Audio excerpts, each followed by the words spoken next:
रात के नीरव सन्नाटे के बीच एक औरत की दर्द भरी आवाज सुनकर सुधा का रोम रोम कांपने लगा था। ये किसके रोने की आवाज आ रही है? आज तो अस्पताल में कोई मरीज भी भर्ती नहीं है और वो कमरा तो वैसे भी बंद रहता है। सुधा का दिमाग कहता था कि उस कमरे में किसी के होने की कोई संभावना नहीं है, लेकिन दिल जानता था कि आखिर ये आवाज है किसकी। लड़खड़ाते हुए धीमे कदमों से सुधा कमरा नंबर 9 की तरफ बढ़ने लगती है। कमरे के बाहर पहुंचकर वो दरवाजे में लगे शीशे से अंदर झांक कर देखती है तो उसे वहां कोई नजर नहीं आता। सुधा के वहां पहुंचते ही रोने की आवाज भी बंद हो गई थी। हैरान होकर सुधा वहां से जाने के लिए मुड़ती है, तभी उसे कमरे का दरवाजा जोर जोर से पीटने की आवाज सुनाई देने लगती है, जिसे सुनकर सुधा बुरी तरह चौंक जाती है। कौन है वहाँ? कौन है? सुधा के पूछते ही एक बार फिर से किसी औरत के बुरी तरह से रोने चिल्लाने की आवाजें सुनाई देनी शुरू हो जाती है। एक तरफ दरवाजा पीटने की धम धम, दूसरी तरफ वो डरावनी रोती हुई स्त्री की आवाज। सुधा दौड़ते हुए डॉक्टर राघव के कैबिन की ओर जाने लगती है, लेकिन अचानक सुधा को महसूस होता है कि राघव के कैबिन के बाहर कोई औरत काला लबादा पहने खड़ी उसे ही घूर रही है। कौन हो तुम? क्या चाहिए तुम्हें?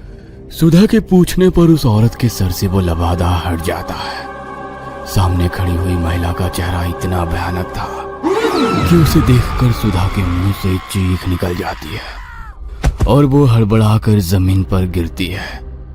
उस औरत का चेहरा नहीं, राख की एक धुंधली आकृति थी जो सुधा के चीखते ही हवा में मिलकर वहां से गायब हो गई थी।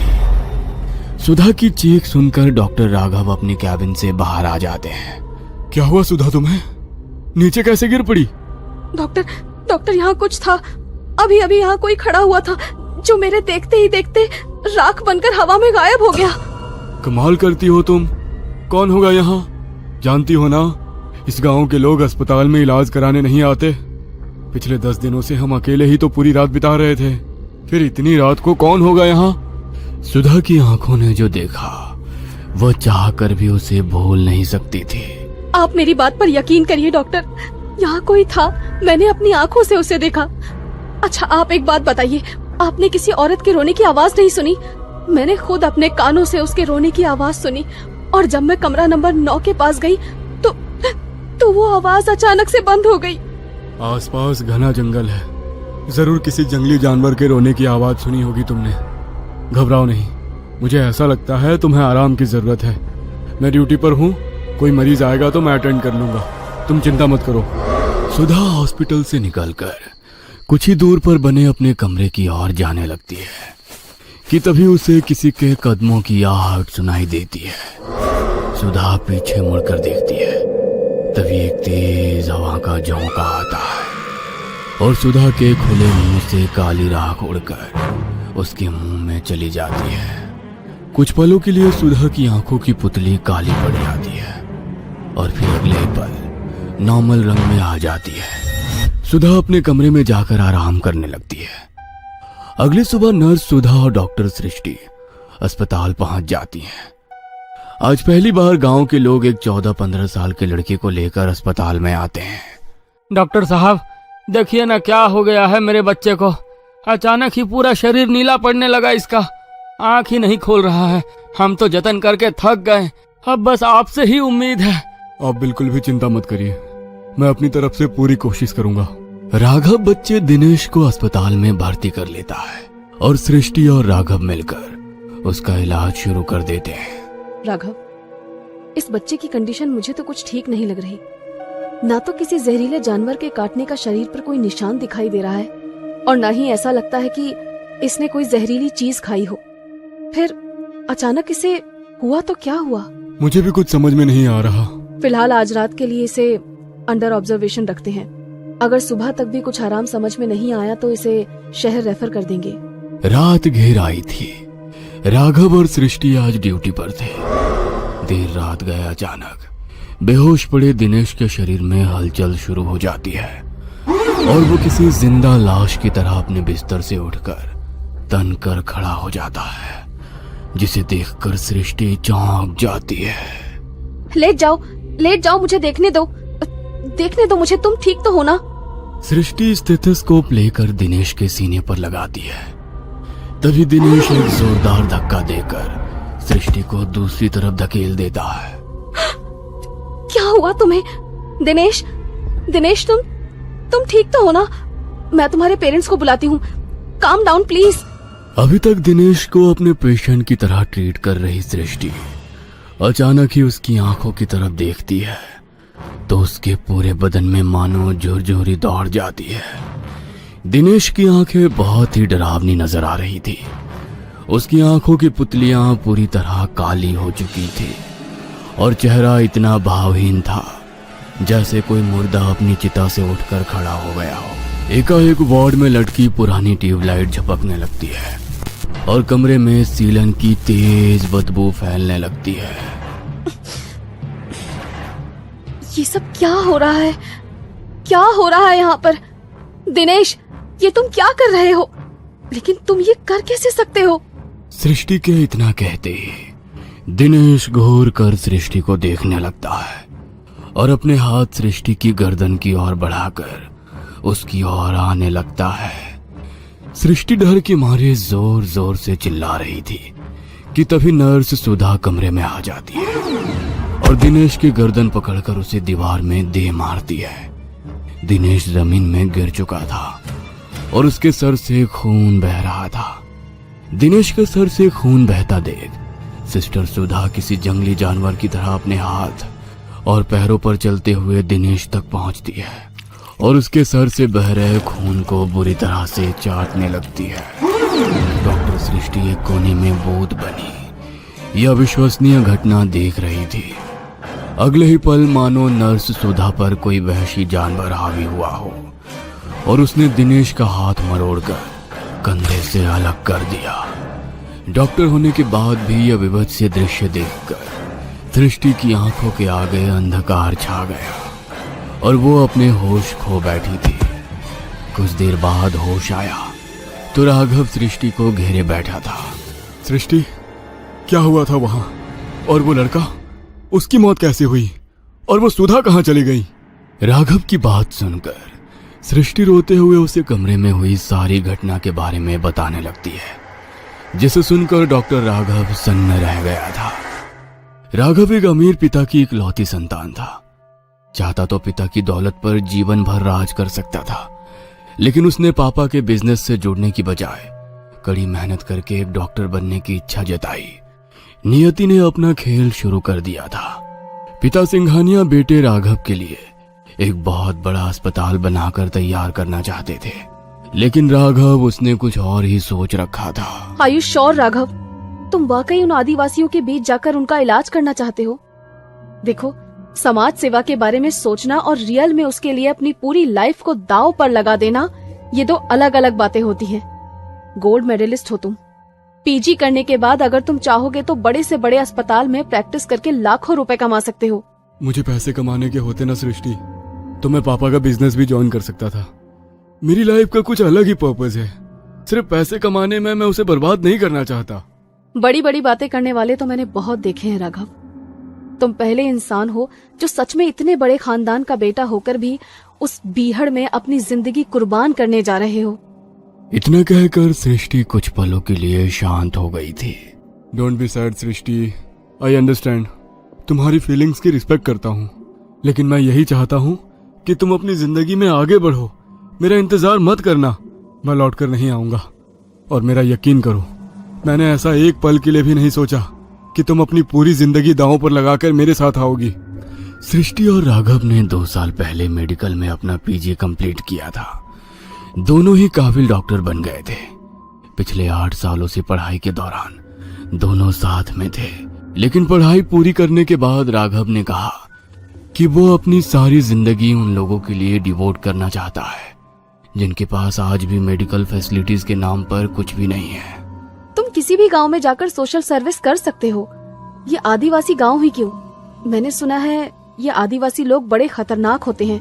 इनकी अपनी कुछ प्रैक्टिस होती है। और ये उसी पर भरोसा करते हैं। मैंने तो यहाँ तक सुना है कि ये लोग दवाइयाँ, हॉस्पिटल, इन सब चीजों में विश्वास ही नहीं करते। आज भी अपने पारंपरिक तरीकों से ही बीमार लोगों का इलाज करते हैं। मुझे तुम्हारी बहुत चिंता हो रही है राघव। पता नहीं वो लोग तुम्हें एक्सेप्ट कर भी पाएंगे या नहीं। तुम बिना बात की फिक्र कर रही हो। अरे ऐसा कुछ भी नहीं है, वहाँ पहले से ही एक हॉस्पिटल है, बस थोड़ा मेंटेन करवाना पड़ेगा, सब हो जाएगा, डोंट वरी। राघव सृष्टि से प्यार तो बहुत करता था, लेकिन वो जानता था उसे अगर अपने मकसद तक पहुंचना है तो इस इमोशनल कनेक्शन को यहीं तोड़ना होगा। सब कुछ छोड़ छाड़ कर राघव झारखंड की पहाड़ियों के बीच बने उस आदिवासी गांव में पहुंच गया था। कच्चे मकानों वाले ये छोटा सा गांव बड़े शहर से आए राघव को काफी अजीब नजर आ रहा था। कुछ देर तक गांव में घूमने के बाद उसे एक बूढ़े काका नजर आते हैं। अरे काका, मुझे राजकीय अस्पताल जाना है, जरा मदद कर देंगे क्या? राघव की बात सुनकर बूढ़ा आदमी राघव को ऊपर से नीचे तक घूर कर देखने लगता है। क्यों जा रहे हो वहां? अस्पताल नहीं, मुर्दा घर है वो। जो वहां जाता है मुर्दे से भी बुरी हालत हो जाती है उसकी। लौट जाओ, कभी मुड़कर भी उसकी तरफ मत देखना। बड़े अजीब लोग रहते हैं यहाँ। मैंने बस अस्पताल का पता पूछा और ये ऐसे आपे से बाहर हो गए। ठीक है, अस्पताल का पता नहीं बताना मत बताओ, लेकिन ऐसे चीखने चिल्लाने का मतलब क्या है? सृष्टि ठीक कह रही थी, आदिवासी जगह है, यहाँ के लोगों को समझने में मुझे अभी काफी समय लगेगा। अस्पताल को मुर्दा घर कौन कहता है? हाँ? उस बुजुर्ग से मिलने के बाद राघव के मन में एक अजीब सी उथल पुथल मच गई थी। छोटा सा गांव था जो बिल्कुल वीरान और सुनसान दिखाई दे रहा था। कुछ देर बाद राघव एक पुरानी सी खंडहर नुमा बिल्डिंग के सामने खड़ा था, जहां टूटे फूटे बोर्ड पर राजकीय अस्पताल लिखा हुआ था। ओह थैंक गॉड, यही है अस्पताल। लेकिन इसकी हालत देखकर तो लगता है यहाँ कोई चिड़िया भी पिछले 10-20 साल से नहीं आई है। राघव ने देखा अस्पताल के दूसरी ओर एक सरकारी आवास भी बना हुआ है। राघव ने सरकारी मकान में जाकर अपना सामान रखा और थोड़ी साफ सफाई के बाद उसे रहने लायक बना लिया। कुछ दिनों की मेहनत के बाद अस्पताल से कुछ कमरे साफ सफाई करके इस्तेमाल लायक हो गए थे। एक दिन अस्पताल के बाहर एक गाड़ी आकर रुकती है, जिसमें डॉक्टर सृष्टि और नर्स सुधा दिखाई दे रहे थे। राघव, हम दोनों भी तुम्हारे इस मिशन में तुम्हारे साथ हैं। अस्पताल हम मिलकर चलाएंगे, लेकिन अभी भी मेरे मन में बार बार यही सवाल आता है कि आखिर इतनी दूर ये गांव में आकर ही क्यों तुमने अस्पताल बनाया? सृष्टि, कुछ सवाल इंसान को कभी चैन से जीने नहीं देते, और मैं यहाँ अपने मन में उमड़ रहे सवालों का जवाब पाने के लिए आया हूँ। बचपन से ही मुझे कुछ अजीबोगरीब सपने बेचैन करते थे। सपने इतने धुंधले थे कि साफ साफ कुछ समझ में नहीं आता था। धीरे धीरे जब मैं बड़ा होने लगा तो एक एक करके कुछ चीजें साफ दिखाई देने लगी, और उन सपनों में ही मैंने कुंदनगढ़ का राजकीय अस्पताल भी देखा। पिताजी से मैंने कई बार पूछा कि क्या मेरा कुंदनगढ़ से कोई संबंध है, तो उन्होंने हमेशा इनकार कर दिया। बस उन बिखरी कड़ियों को जोड़ने के लिए मैंने यहाँ आकर प्रैक्टिस करने का विचार बनाया। मैं खुद को यहाँ से बहुत जुड़ा हुआ सा महसूस कर रहा हूँ। इस हॉस्पिटल का हर कोना ऐसा लगता है जैसे मुझसे कुछ कहना चाहता है। सृष्टि राघव से अलग नहीं होना चाहती थी, इसलिए काफी सोचने के बाद अब वो भी राघव के साथ हॉस्पिटल में काम करने के लिए अपने साथ एक नर्स सुधा को लेकर कुंदनगढ़ आ जाती है। हम क्या मुंह दिखाएंगे सृष्टि, वो लड़का हमारी जिम्मेदारी था। आदिवासी गांव है, पहले ही लोग हमारे इलाज करने के अंग्रेजी तरीकों पर भरोसा नहीं करते। ऐसे में अगर उन्हें पता लगा कि हमारे अस्पताल में हमारी नर्स के हाथों उनके बच्चे की मौत हो गई है, तो हम इस गांव से जिंदा लौट कर नहीं जाएंगे। मेरे पास एक आइडिया है, इस बच्चे की बॉडी को सील कर देते हैं और गांव वालों को यही बताएंगे कि शरीर में एक ऐसा इन्फेक्शन है जिसे यदि किसी ने भी छुआ तो उसे भी यही खतरनाक बीमारी लग सकती है, और इस बीमारी के कारण ही दिनेश की मौत हुई। हो सकता है गांव वाले हमारी बात पर भरोसा कर लें। जैसा कि सृष्टि ने कहा था, डॉक्टर राघव गांव के मुखिया को दिनेश की बॉडी सौंपते हुए वही बातें दोहरा देता है। मुझे ऐसा लगता है डॉक्टर साहब ठीक कह रहे हैं, वाकई दिनेश की हालत सामान्य नहीं थी। अगर डॉक्टर साहब का कहना है कि दिनेश को किसी को भी नहीं छूना चाहिए, तो हमें उनकी बात माननी ही चाहिए। कोई भी दिनेश की लाश को नहीं छुएगा। ऐसे ही बक्से में बंद करके ही उसका अंतिम संस्कार कर देंगे। मैं नहीं चाहता कि कोई भी महामारी इस गांव में फैले। गांव वालों ने सृष्टि और राघव की बातों पर भरोसा कर लिया था। फिलहाल तो गांव के लोगों को पता नहीं लग पाया था कि नर्स सुधा ने उसकी जान ली है, लेकिन राघव और सृष्टि के सामने कई अनसुलझे सवाल खड़े हो गए थे। आखिर सुधा को क्या हुआ है? ऐसे अचानक उसने दिनेश को क्यों मार डाला? और अब वो गायब कहां हो गई है? आखिर क्या है इस अस्पताल का राज? क्या नर्स सुधा पर कोई शैतानी ताकत सवार हो गई है? क्या राघव और सृष्टि यहां से कभी निकल पाएंगे? जानने के लिए देखना ना भूलें अगला भाग। ये कहानी आपको अच्छी लगी हो तो हमें सब्सक्राइब करें, हमारा इंस्टाग्राम और फेसबुक पेज जरूर फॉलो करें। और हाँ दोस्तों, सब्सक्राइब करना भूलना मत।